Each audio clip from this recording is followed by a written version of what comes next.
In this video, we're going to continue working on our scroll bar by making these scroll bars thumb draggable. In order to make the thumb draggable, we need to create a method called onDrag. So let's go down here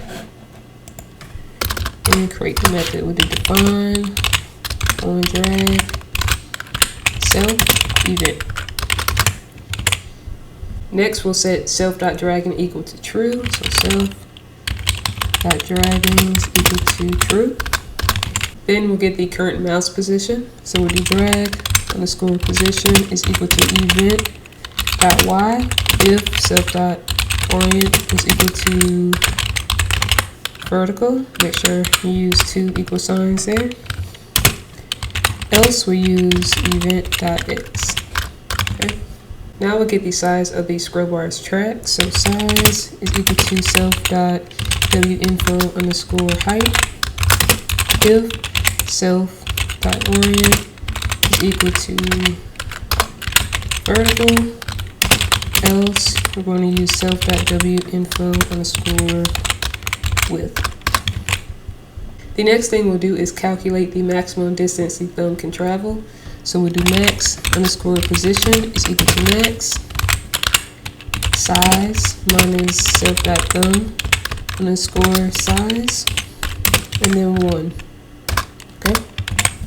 Next, we'll calculate how far the mouse has moved since the last drag event. So we'll do delta is equal to drag underscore position minus self.start underscore drag underscore position. Okay. Then we have to calculate the new position of the thumb by converting the current scroll fraction into pixel position. So we'll start off with self.fraction times max underscore position. Then we'll be adding the mouse movement delta. So we'll just do plus delta. And then we have to clamp it between 0 and the max position to prevent overflow. So we'll go up here and do new underscore position is equal to max. Put these in parentheses. Max 0, comma, min. Put this in parentheses. Comma, max underscore position. Now we have to convert the thumb's new pixel position back into a fraction. So down here we do self.fraction is equal to new underscore position divided by max underscore position. Finally, we'll redraw the thumb so its position is updated on the scroll bar while storing the current mouse position for use in the next drag event. So we'll do self.redraw and then self.start underscore drag underscore position is equal to drag underscore position. We want this method to run every time we left click and drag on the scroll bar, so we need to add a key binding inside of the scroll bar class. So we'll do self.bind v1-motion and then self.on underscore drag. Okay. Now if we run our demo code from the previous video, we should be able to click and drag the thumb up and down on both of our scroll bars here. So we can go up and down here. And then down here, we can go left to right. Scroll bars tend to have a common feature where you can click on the track and the thumb will scroll to that position. So that's the next feature we're going to implement. To start things off, we're going to create an onClick method and set the dragging equal to true.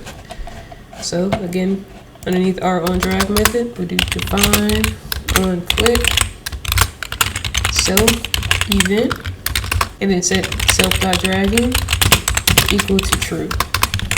Then we're going to get the position of the click. So click underscore position is equal to event.y if self.orient is equal to vertical, else we use event.x. Okay. Next we have to get the size of the scroll bar. So we'll do size is equal to self.winfo underscore height if self.orient is equal to vertical, else we'll do self.winfo underscore width. Now we're going to calculate how far the thumb can move along the track. So we do max underscore position is equal to max size minus self.thumb underscore size 1. Then we want to calculate where to move the thumb to while centering it. So we do new underscore position is equal to max 0 min click underscore position minus self.thumb. Got a little bit of lag here, sorry. Oh, okay, there we go. Underscore size divided by 2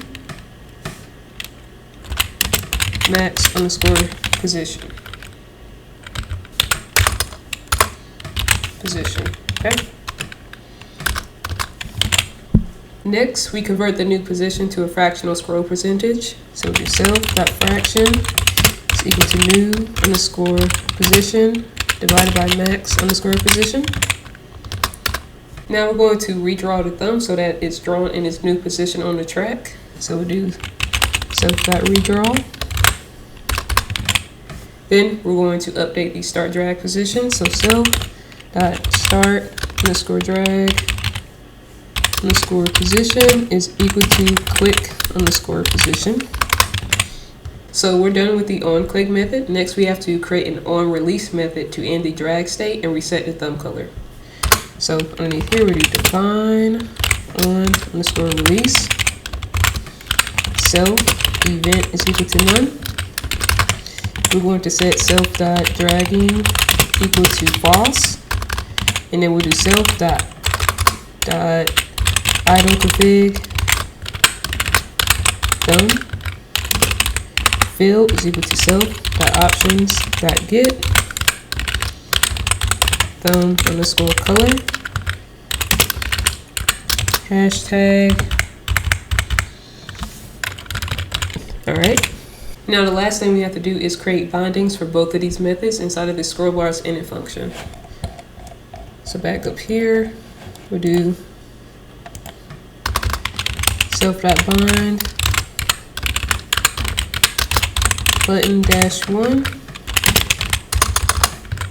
self.onClick and then self.bind